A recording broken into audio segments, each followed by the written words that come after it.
dealing with what, and then I can really address it. So would anybody like to share a little bit about what they're dealing with in regards to lower back pain? Every morning. Tell me your name, please. My name's Missy. Missy, okay. So I actually, just a little bit about myself, I'm an ICU nurse, so I do a lot of lifting. I've been doing CrossFit for like 5 years, but more recently I've been noticing in certain lifts like front squats. I can't front squat heavy anymore. I struggled yesterday doing 83 pounds.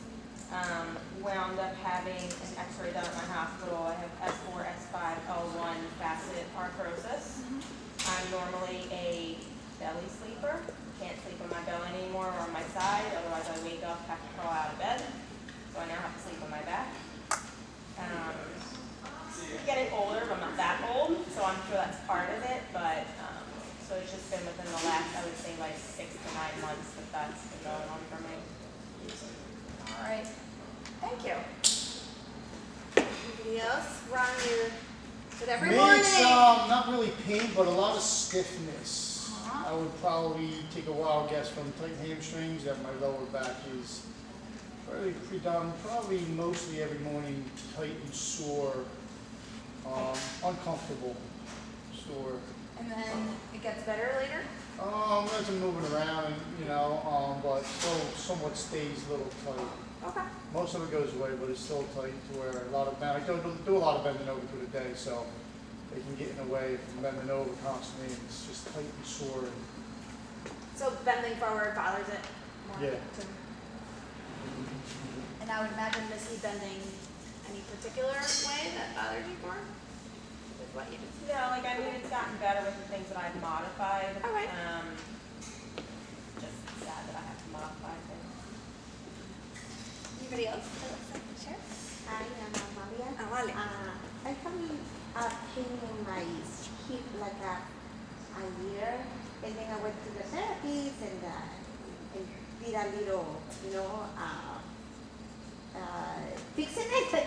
But it was just for a few days, and then again. And I went to the chiropractic. It was the same thing. When I go there 3 days, I'm okay, and then the pain. And they took X-rays. Is it in here? And is it just there? Does it go down? It's start getting a little down. Like I said, when I do the exercise, it seems better, but or the eyes, but at night time I have the pain. I'm frustrated. I'm trying to do everything that they told me to do, And when does it hurt, Amalia? When you sit, when you stand? if I'm sitting too much, if I'm standing up too much. Both of them. Okay.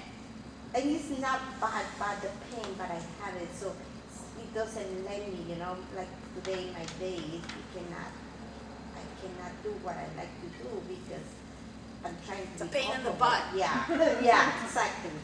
All right. Thank you. Tell me your name. My name is Pat. Pat, that's right. Pat.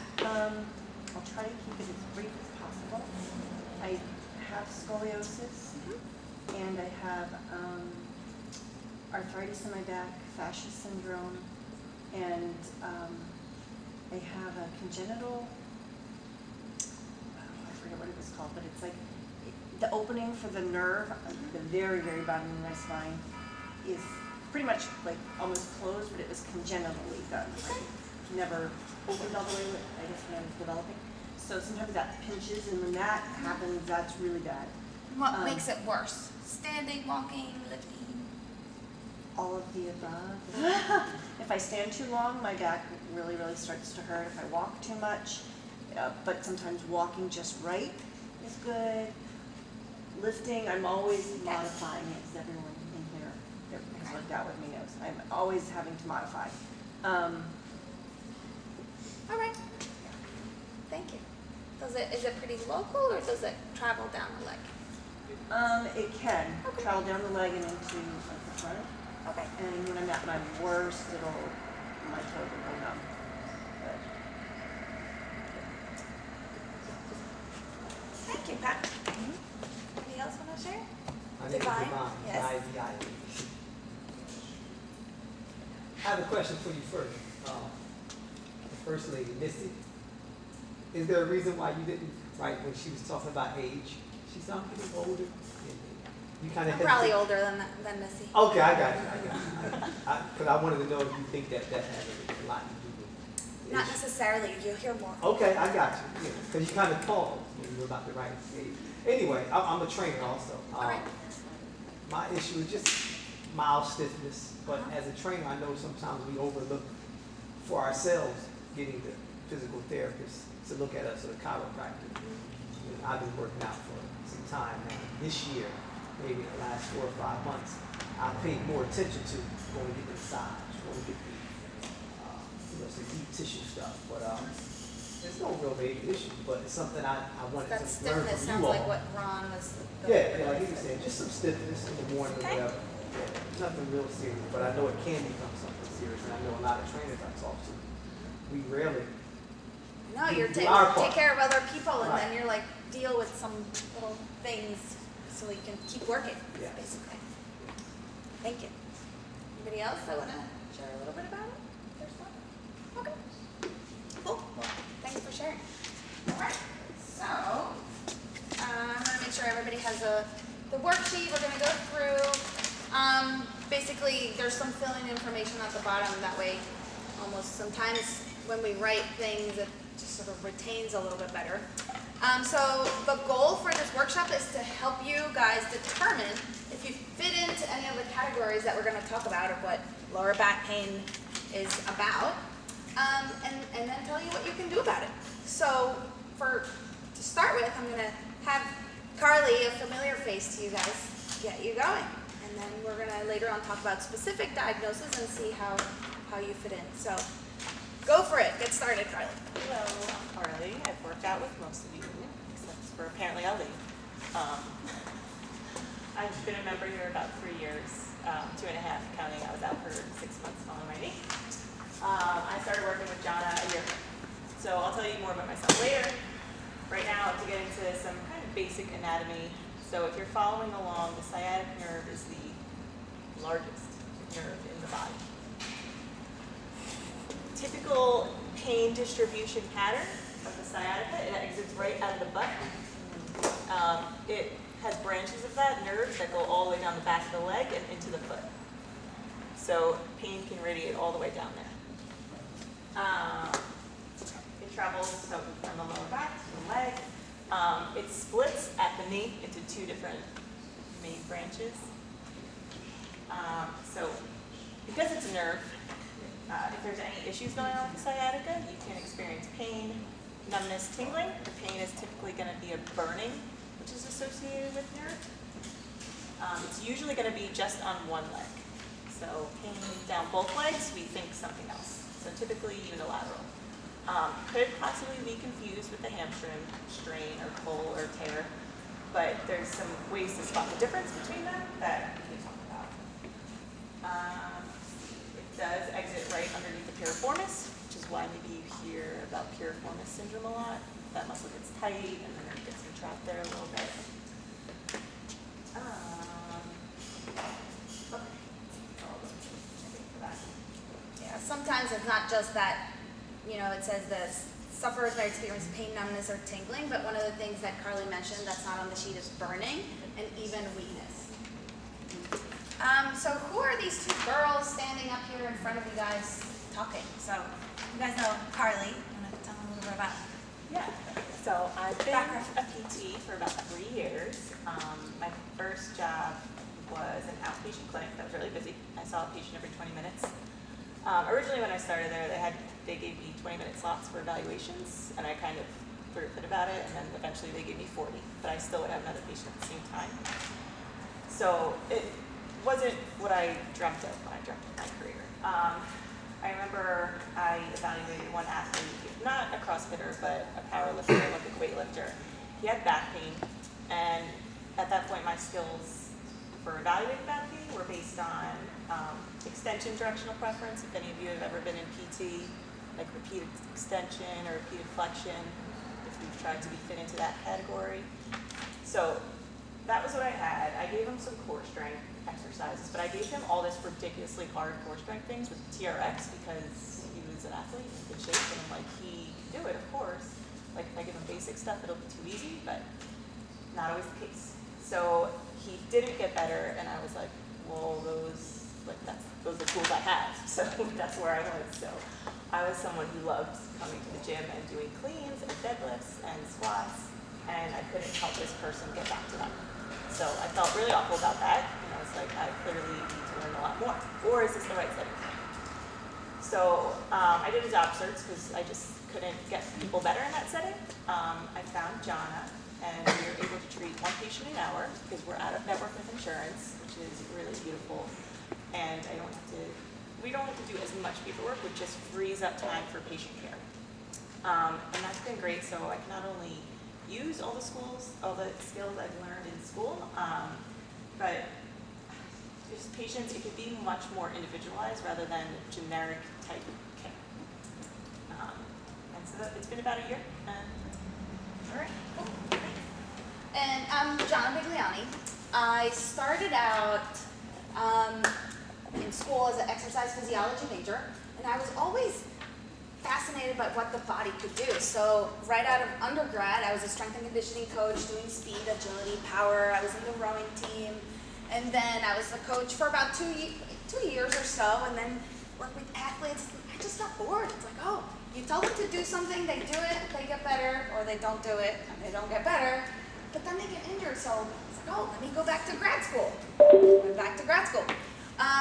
When I was in rowing in college, I had my own back injury, and that was awful.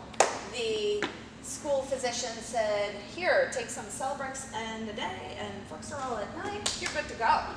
And it was truly awful to where some days I would wake up and like physically feel like my legs weren't working to get out of bed. So needless to say, they also didn't tell me to go to physical therapy. So I did my own, I had a good sports psychology that the school worked with, and I did my own mental training and a little bit of stretching and came out from the other side. And so as I went back to grad school, all these things I was learning, I'm like, why didn't anybody tell me all this stuff? So I'm in grad school. Right after grad school, I started working at, it used to be Sports PT. They work with the trainer, with the rowers. It's now with Robert Wood Johnson now. But I've worked with small private practices because I always felt that this is how we're going to get better, is just really focus on one person at a time. But I was still frustrated. I would learn all these skills. It seemed like every 3 years or so I'd get bored, so I got bored again. So then I went for a specialty, and I had my specialty in orthopedics. And I learned all these really cool hands-on techniques. And I'm like, okay, I'm doing this on someone, but I'm looking at 2 other people do their exercises and streaming across the hall. And I'm like, there's gotta be a better way.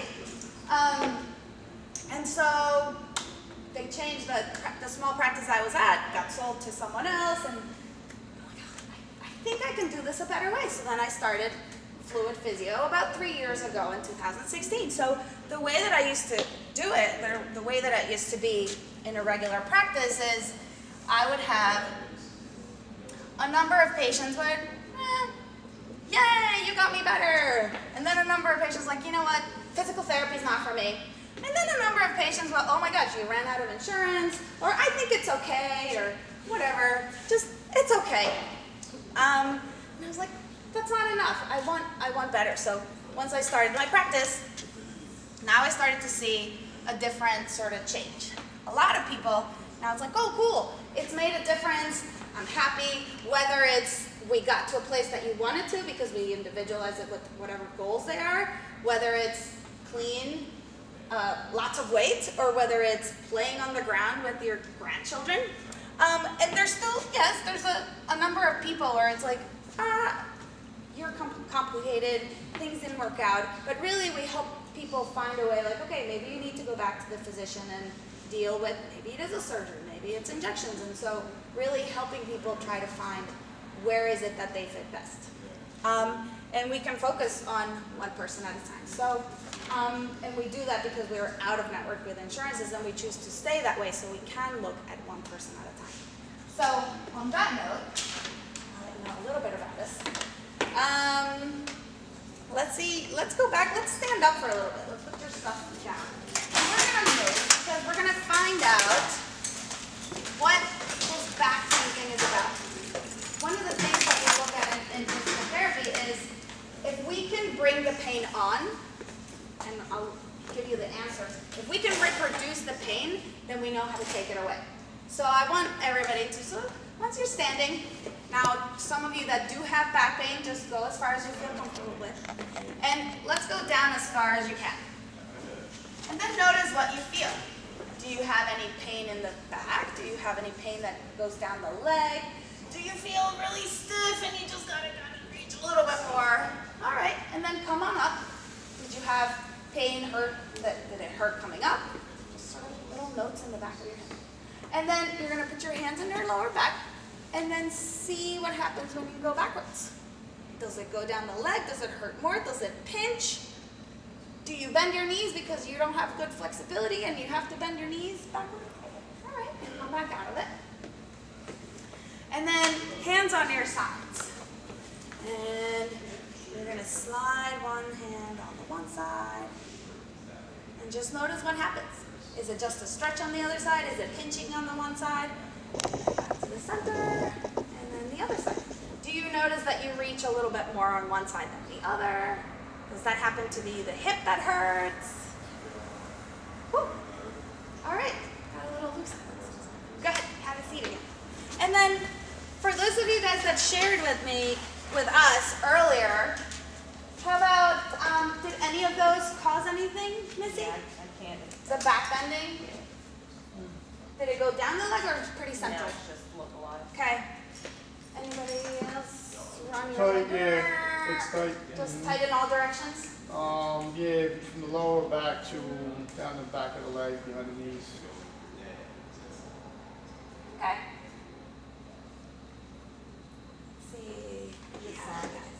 Yeah? The side. When you went Everything away the from side. it? Yeah, the side is the left side is the one they bother me. When you bend to the left, Yeah. when you bend to the left, your right side hurts. Yes. Got it. But all the others were okay. And how about you, Pat? Some level of pain with each movement, predominantly on the right lower. But the most painful is bending back. Right lower.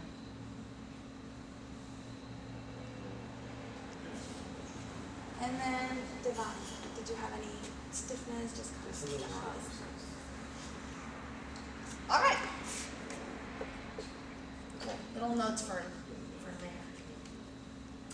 Very well then. All right, my turn. So as I was saying earlier, you guys can find the little note. The first step is find out that if I can reproduce your pain, if the pain is reproducible, it's likely reducible. If I can cause it, then I know exactly how to take it away. So if this is something that you have pain with squatting, running, rowing, lifting, pivoting, or something as simple as, oh my gosh, just getting out of the car is painful, just plain old sitting or just standing, getting out of bed in the morning.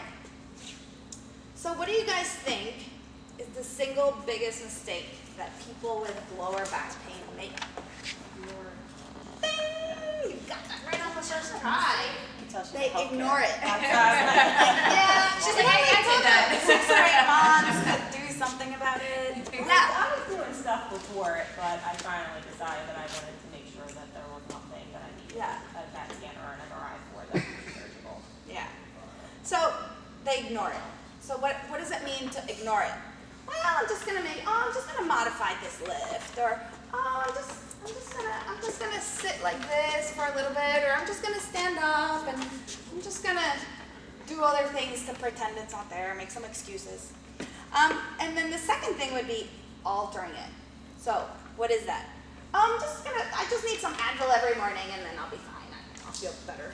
Or, I just went for, I just took I went to the physician and got some injections and it's all better. Or, same thing with altering some of the weight. Oh, maybe I just do body weight this week because my back was a little sore this week again. And I'm just gonna change some of the weight.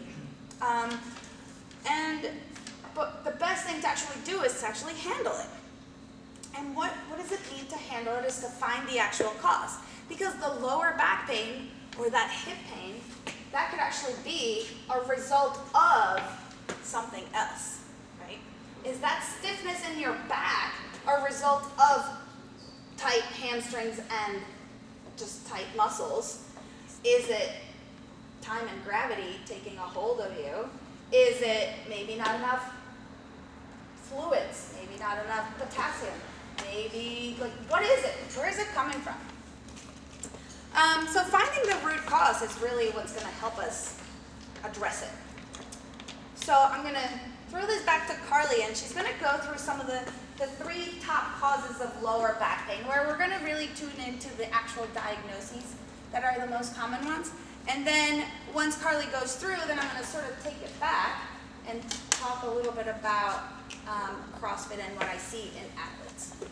All right, I'm gonna follow along with my sheet, guys, because going over anatomy, I can get into it and get carried away. Okay. Does anyone have an idea? These work. The ones we know. Yeah. Of a common cause? This one.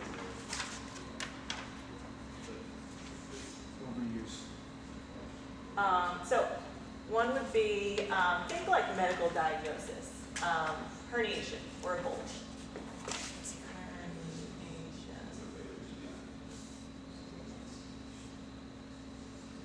All right, not incredibly uncommon, not the end of the world either.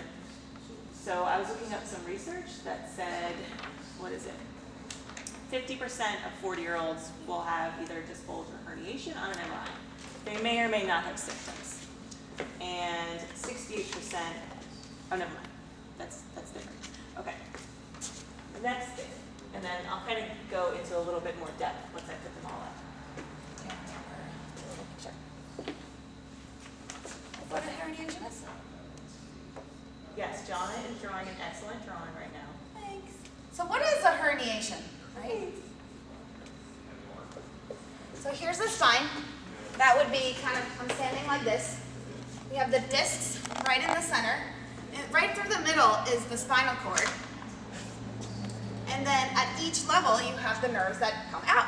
So herniation of a disc is if part of this little disc either bulges out and touches the nerve, or actually fully herniates and all the disc stuff comes out. That's a full herniation versus just a little bulge that might touch the nerve. So, okay. And why is that a problem? Hurts. Why does it hurt? This touches nerve tissue. So that's where all the pain comes from. Next thing, stenosis, or a doctor may diagnose you with, DDD, degenerative disc disease. 68% of 40-year-olds will show this on an MRI. With stenosis, you're going to think, narrowing. So it can either be narrowing of the central canal, where the spinal cord runs. Yep. Or of the foramen, where the little nerves exit. Right there. So with stenosis and with the herniation, if any nerve root is affected, then that's where you'll get symptoms down the leg. I'll talk a little bit more about that. But the last one is sacroiliac joint.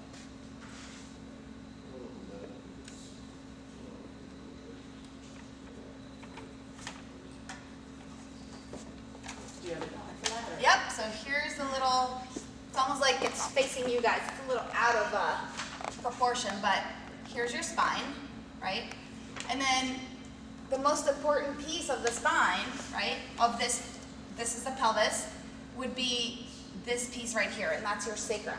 The sacroiliac joint is the SI joint. It's the joint between the sacrum and your pelvis.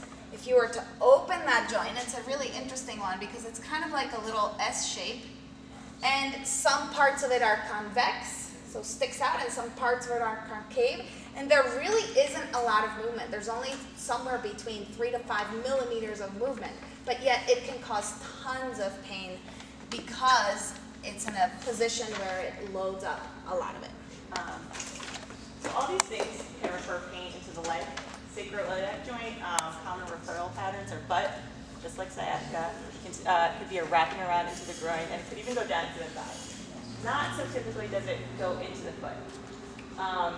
With these two, stenosis and herniation, you could get pain all the way down into the foot. Yeah, so thinking about the herniation, for example, so here's our spine. What the herniation, people that have a herniation will commonly have pain with forward bending. As they bend forward, these bend forward and that disc can bulge and push right into the nerve. People with stenosis, degenerative disc disease, and now in your case, maybe like facet joints. These are the facet joints where I didn't draw the facet joints, but they articulate in each level. Anything that bends backwards, which will more commonly cause the pain. In facet joint disorder, it's more just central pain, whereas if it's more of a radiculopathy, then it pinches the nerve and it goes down to the leg. You can also have a combination of these things. Yeah, so doesn't mean a lot of times people will come in with an MRI and they'll be like, listen, I have this herniation, And that's where it's coming from. You can't feel that. But the pain they're getting, maybe it's not something like what John has said where you bend backwards and it gets better. Maybe it's something that presents more like this, but it's not as significant on an MRI. So we don't always, we pay attention to the imaging, but it's not all that we use to treat. The major thing is how the patient presents. So you can have a combination of all three of these, makes it true.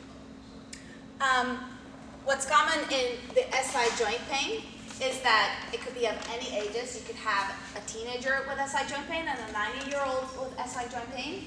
And SI joint pain can be with sitting, with standing, with walking, with all of them.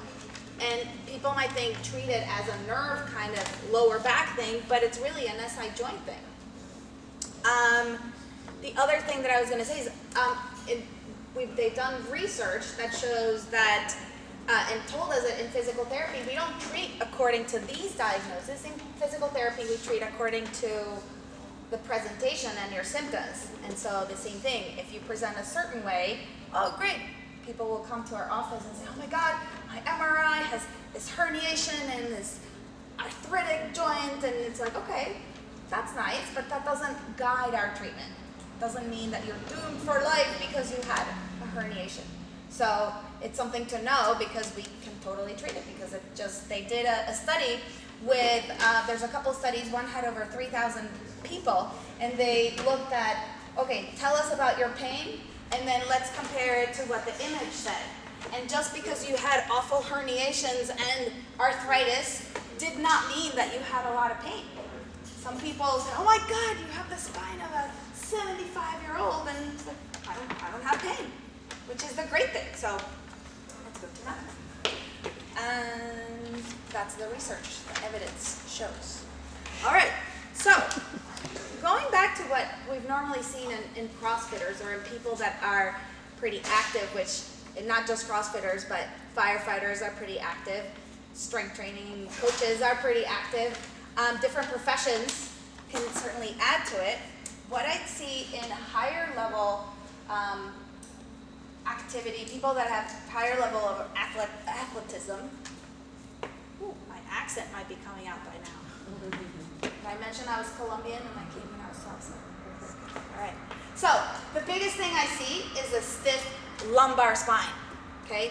So people unload. Oftentimes, we used to be cavemen and go out and hunt and do all this outdoor stuff. But now most people either sit, just a little bit more sedentary. So what happens in some people, they'll bend everything through the hips, and so I'm really flexible and I can pick up things from the ground, but their spine doesn't have movement. So when you have a stiff spine, and I'm going to use the squat as the movement, the basic movement to talk about some of these things. When you have a squat, whether you're loading it from the front or the back, and you don't have spine flexibility, you better have hip flexibility. And then what I see is people loading like this because they don't have the flexibility to arch backwards, or they'll lean forward, right? So that can add to the compression of the facet joints if you don't have that flexibility. That can also add to some of the, whether it's bulging, that because things were stiff, and oh my God, I dropped my tissue and you went to pick it up, and oh my God, I can't stand up. The stiff spine, for whatever reason, usually in your 30s, my husband called me when he had turned 40 like 2 days before. Oh my God, I bent over to put on my underwear and I can't stand up. And that's usually where discs herniate. So anyway, so it could be something simple, but if your spine doesn't have that movement or your hamstrings are short, then the spine gets loaded, and that's when things get injured or things happen. So that was the first one, is that stiff lumbar spine. Short, it leads right into the short muscle length. So if you have short hamstrings, right? If say, I really can't, if I don't bend my back, I can't touch my toes because my hamstrings are also a little tight. But if your hamstrings are short and you don't have the back flexibility to reach, well, when you're loading up the squat, your hamstrings don't have the length, and then you end up loading up your back. Or you end up leaning forward because you can't sit back to load up your hips, right? The other part of the hamstring length, over here, it's like, well, what? Most of us that are sitting during the day, the hip flexors become short. So we have the sacrum here. This is from the side, this is right here. And your hip flexors, the muscles that bring your hip up, let's pretend here's the hip. Your hip flexors actually attach to your spine. Part of them attach to the pelvis, which we can't see in this, but then they attach to the spine. So when you spend all the time sitting, they just get short because you don't stretch them, and then you go to stand up and they pull right out your spine. So it's almost like if you have tight hip flexors, they're just going to keep pulling at the spine. And if they're short, so that's muscle length. It's like, well, oftentimes I see that mostly men that have a lot of muscle mass, they just get tighter. And it's important to stretch. And not just stretch like, so different types of stretching, but stretch to increase the muscle length after a workout becomes important so that they don't get shortened and then they don't add to the load that the spine will then get. So we have someone that sits a lot at a desk, and then they end up kind of like this because their hip flexors are pulling on their spine from the front. And what happens is, leads to our next one, which is weak, deep stabilizers. Stabilizers, there's 4 different layers of abdominal core muscles, right? The deepest one is the transverses. So we have obliques that go like this, external obliques, internal obliques go like this, and then we have the transverses. It's kind of like a brace. And then the 6-pack that everybody, 6 or 8-pack, they don't really do very much to stabilize at all. But the transverses, it's kind of like a brace, right? And they're the ones, along with the obliques, that stabilize that pelvis, right? That if you do quick movements, that spine is going to be protected. In our back, there's tiny little, they're called multifidi, tiny little muscles right alongside the spine. They go from one level to the one below, and from one level to 2 levels below. So tiny little muscles, and they sort of stabilize the spine as close to the spine as they are. What I see in athletes that are advanced, I've seen some national level gymnasts that are 14 and they just throw their body all over the place and do all these flips. But they've been doing it by compensating and stabilizing their spine with their hip flexors. And they do it because they're young and they don't get it. But then I see a girl and they just can't hold themselves up. And I've seen CrossFitters that, but I lift all this weight. Okay, well let me see if you have deep stabilization. put them on their hands and knees and ask them to lift one arm, and they can't because they've been using their large muscle groups to stabilize their lumbopelvic or their spine and their pelvis. And that can be, it's another one. It's like, but I lift all this weight. It's like, yeah, but you're actually pretty weak because you're using large superficial muscles that are not meant for stabilization. So for some, the deep stabilization exercises are as simple as, can you engage your muscles and not hold your breath? Can you use your diaphragm and engage your muscles and not hold your breath? Can you engage and move one leg just a little bit without releasing the tension? And so it's important to, that's a very common thing that I see with higher level athletes. And then it leads to the very last one, which is that dysfunctional movement and loading pattern. So going back to the weakness of the deep stabilizers, you have someone that's got the squat, right? But if their stabilizers aren't engaging, they'll come up and they'll just sort of load the spine. That's one thing.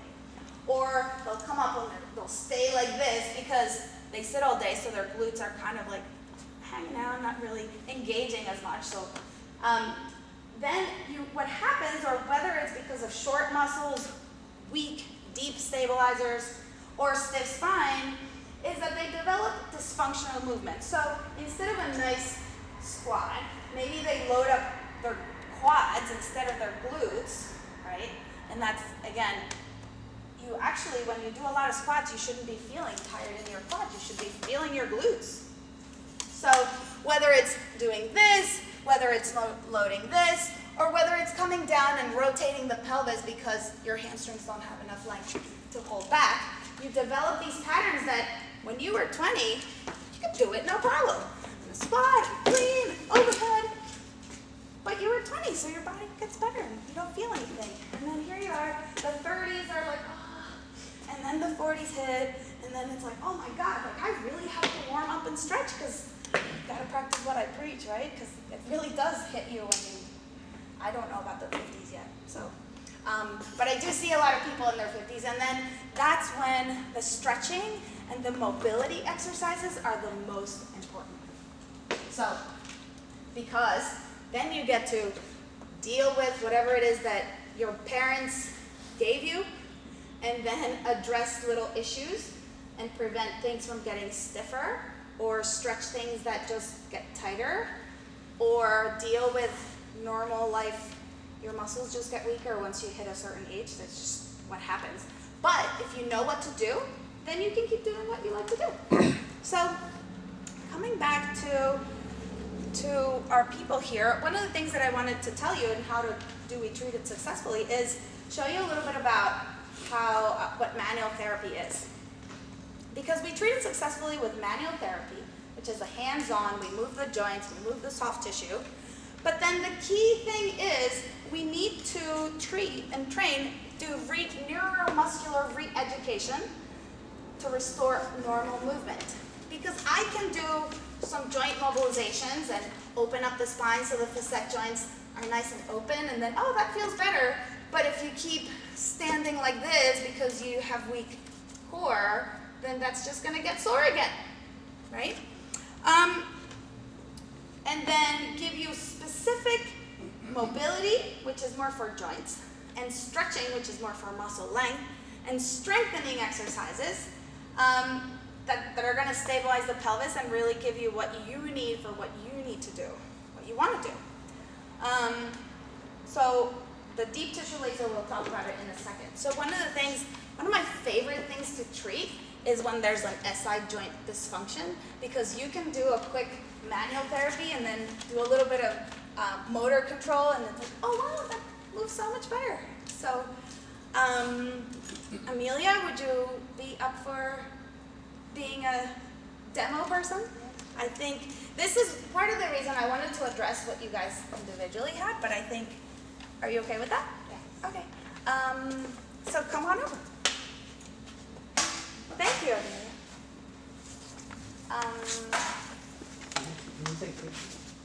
If it's okay with Amelia. I am also videoing myself with the lecture, so if you guys or if anybody else was interested in learning more or going back. C-sections. Okay. All right, let me. So a little review. Amelia was saying she's been having this pain in the hip, and really it's in the afternoon, and it's sitting and it's standing, and sometimes it goes down. Right? Okay. Do you have it right now? Yes. Okay. Can I have you stand over here, please? So the first thing that we would do, and the reason why I can now enjoy and I love what I do is because I have time to look at everyone. Can you bring your feet a little bit closer? Please, thank you. So one of the things I already see is there's a little bit of this going on, right? But some of it could be congenital, and so who cares? However, you get to a certain age and gravity and time take over, and some of that adds to what you need to do to prevent that from happening. So I'm going to come down here so you guys can see what I see.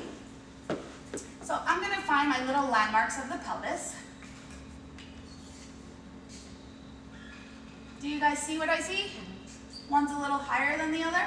Yeah. So now I need to find out, is this side, and I already know what the back looks like, is this side backwards or is this side forward?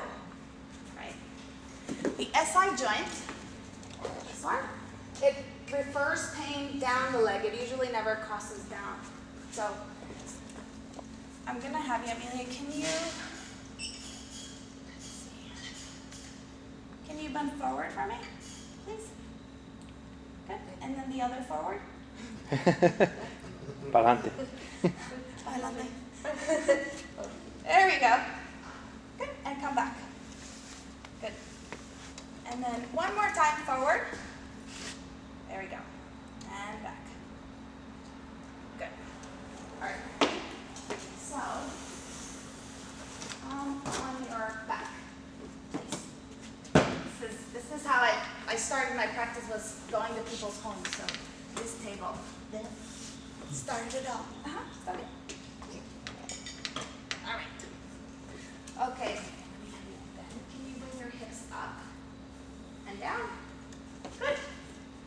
I'm gonna go like this because I need to see that what I saw with her standing is it the same thing that I see with her laying down. Sometimes you could have just like a muscular tightness that makes you stand funny and makes it look lopsided, but it's really not. And yeah, right? So there's other tests that I would do, but when you bend forward, I figured out that this is the one that probably bent forward. This one goes much further.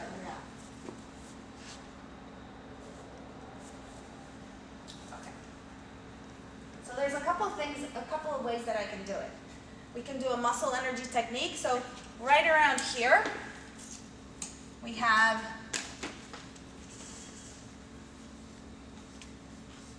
the pelvis goes there, or the femurs and the legs go down there.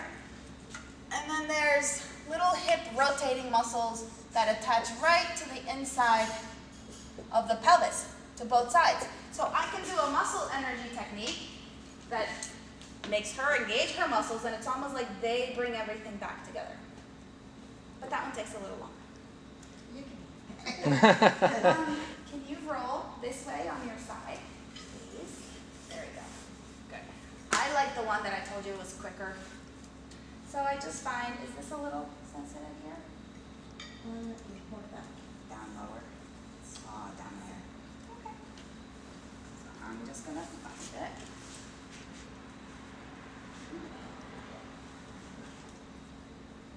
This isn't moving very much at all. A little stiff. So, let me just do some moving of the spine, or the pelvis. The other thing is that your spine's a little stiff too. Not just that SI joint. Is it painful when I come up this way? Yes. A little bit.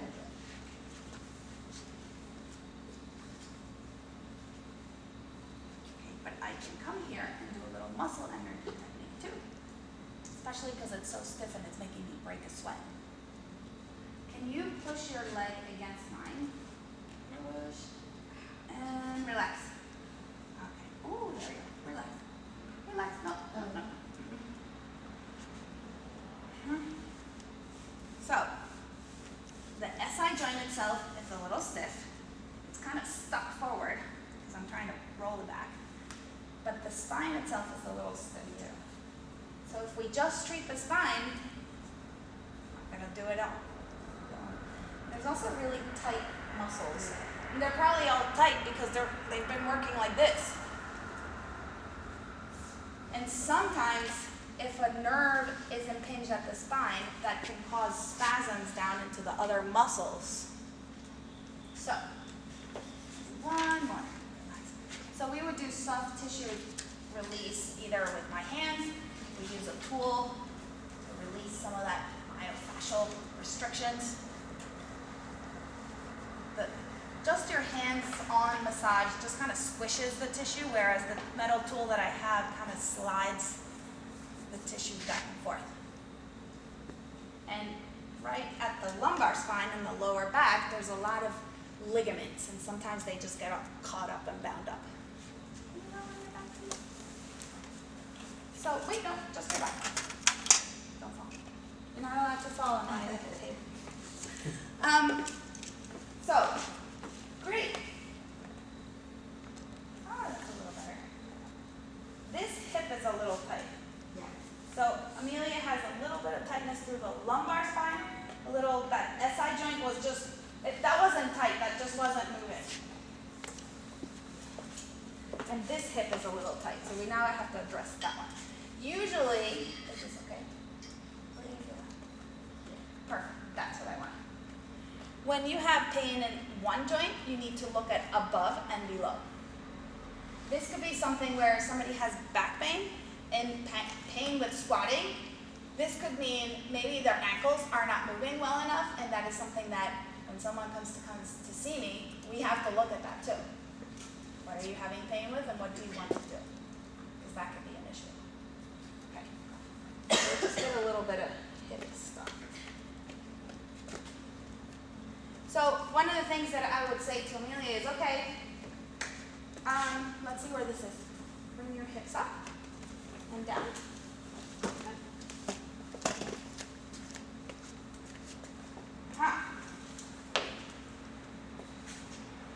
Right, Amelia, I straightened you out.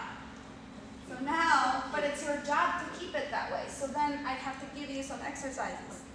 And in her case, it would be exercises like, I'm sure lots of people may have done a clamshell exercise, but I actually like to change it up and I do it on your back because then you engage the deep stabilizing muscles. And then you do it, you let one leg move and the other one doesn't move and then the pelvis can't wiggle. So you're engaging the deep stabilizers and then you're engaging those hip rotating muscles to try to make everything work together on both sides. Because this side's been sore for a long time, so all those muscles are like, oh my God. Take your time and sit up. The other thing, Amelia, is it may be a little achy because it was like that for a while. So let's see what happens. Let me see you stand up. Let's see where this is. All right, face that way. It's easier for me here, but I'll show you guys.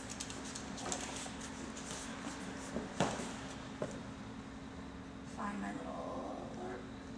It's still just a little off, but it feels better. Go ahead and you had pain when you went to the left, right? Yes. How's yes. that? A little better.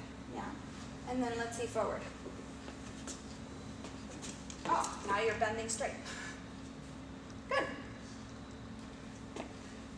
We didn't address this part, but that's part of something we would address. So thank you for being Thank you. our Thank person. you. So that's a little bit of what manual therapy is and why,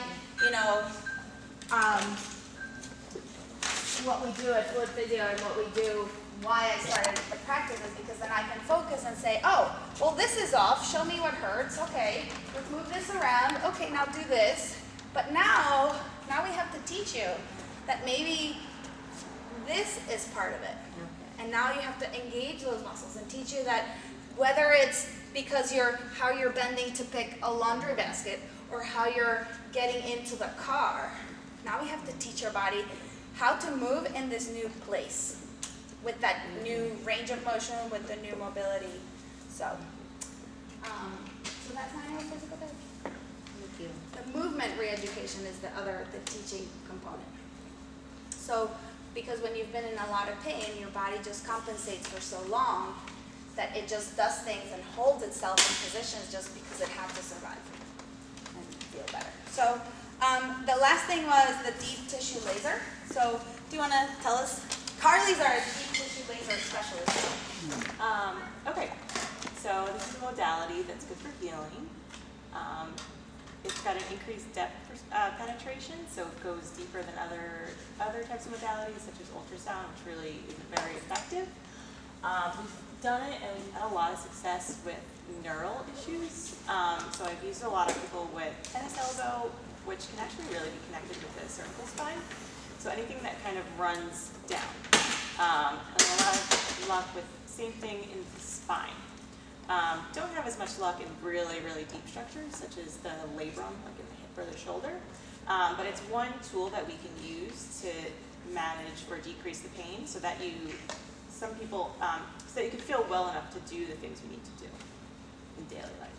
So the deep tissue laser is a non-invasive light therapy. The way that it uses the light, kind of like when you put a plant out by a sunny window. The mitochondria, for those of you science people, the cells absorb the light and it speeds up cellular metabolism and it speeds up healing in that way. Depending on the setting, we can speed up healing, but we can also target it to address the pain. And so that's another thing that we offer. That would be one of those things that alters the pain, that doesn't deal with the cause. But it's something that can calm down, like I said, non-invasive. It's been used for over 20 years. There's different types of laser, and the class 4 is the one that we have. That's the one that's endorsed by our national organization. It's also the NFL, the military, the Air Force. Giants have a laser unit. Lady Gaga bought herself a laser unit, and they really, it's something because it does speed up the healing. So, so that's about it. So, we've had a couple, some of you may have had the newsletter from our last issue, and that's actually, Sarah is one of our patients who was a CrossFitter, and she came in and she could barely walk, and she had a big injury that at the emergency room was diagnosed as a hamstring strain, except she had the worst herniation I've ever seen in a film, and she came in not being able to walk, but it was awful. But she finally got back to her CrossFit, and actually she's opening her own gym over Burn. It's for girls and female and lifting. So she's back to herself. And another guy, Bill, he used to play basketball. You remind me of Bill. He was playing basketball. He dealt with his back pain, but it wasn't really pain. It was just a little stiff, and it would bother him. But he would play basketball. That was his thing, is playing basketball. He used to play 4 days a week, and he got down to like, oh well, because he drove a lot for work, and I'm just gonna drive. I'm just gonna play ones because it'll get me more sore. But he had a little combination of this SI joint thing, and I worked with him after 3 sessions, and he was back to playing his basketball. Like, oh my God, like. Pretty neat because it's simple, and so yes, I love treating SI joints because it can make such a big difference for people that may have been dealing with this for a really long time. So that's it. This is the end of the workshop. So did you guys get your money's worth? So really, the thing that I wanted you to get out of the workshop is to help you figure out if you fit into any of those categories, but ultimately that you guys take action. Right? So do something about it, because otherwise it's not gonna, it might be there, but you could be so much better and you could perform so much better if you actually dealt with it. So hopefully you figured out where you fit in, and to take action. So if our office is in Lawrenceville, right next to Pennington, so really like 10 minutes, not even 10 minutes from here. So I was mentioning earlier, it's like, okay, well, excuses, and my schedule's funny and I gotta fit in my workout, or I gotta take care of the kids, or oh, I just don't have enough time, but I don't know, I just can't do it, or oh, it's just not bad enough to do anything about it, or oh, we'd love to go see you, but you're out of network, or but really just take action. So the way that what we're doing for you guys that came here today is I have a special running since you guys came to the workshop. Normally, and because I want you to take action, our initial evaluations are 90 minutes and they're $260. And so the way that we work being out of network is we choose to stay out of insurance because I don't want insurance telling me what to do. And so we take payment at the time of service, and then insurance, we can help you figure it out so that they reimburse you directly. And so for those of you guys that since you came to the workshop and I want you to take action, our follow-ups are usually an hour long and $180. So I'm doing a special that if you came here today, the evaluation and one visit together, instead of $440 would be $375. And so for those of you that might be like, oh, well, it doesn't really hurt, it might be stiff, that might be, oh, I'm gonna show up, figure out what my issues are, get a home exercise and get some treatment if you need it, because if you don't need it, break a sweat. And then work on something and then come back. So that's why I'm doing it, the 2 visits for that.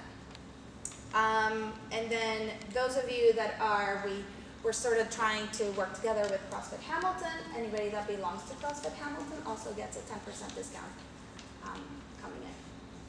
And so don't let, like, oh, even if it's not with us, go with someone that can take care of you and do something about it, because you can get better. And if you've had the most cases that we get are people that, oh, but physical therapy doesn't work, and I did chiropractic and that didn't work, and had injections. But when you take the time to really look at how someone moves and address what are your goals, oh, okay, let's work towards those specific goals and get there. The other thing might be is like, oh, well, I don't know, I mean, that's a lot, and I don't know, like, what if I've done physical therapy and it doesn't work, and I don't know about committing. We do offer 30-minute free exams, so that way you come in, because I get a lot of people, oh, can I ask a question, or can I ask you about that? But so much of me answering your question will depend on, oh, well, let me see you move, let me see you stand. Oh, yes, I have this in, and it could be 2 visits, and it could be 12 visits, because of so many different factors. So if you are one of those people, and I know most of us, whether we miss dinner or it's waiting for us in our house, I would love to answer your questions, but I think the questions will better be answered if you schedule a 30-minute free exam to come into our office. We're doing something that we might do some of those visits here as well. So like I said, we're establishing a relationship together because we want to keep you in the gym. The last thing I will ever say is don't go and do your sport unless it's like absolutely, there's cases. But it's figuring out how to modify things so you can still do the fun thing and not feel sad about it. So if you guys if you're in pain and this was look cool and you want to schedule, get me in as quickly as possible, Alex is here to get you into that. Or if you still wanted to do a 30-minute discovery session where I will, or Carly or I will just sort of really listen to a little bit more of what's going on and take a look and get our hands on you and watch you move, then we can also schedule that. But thank you so much.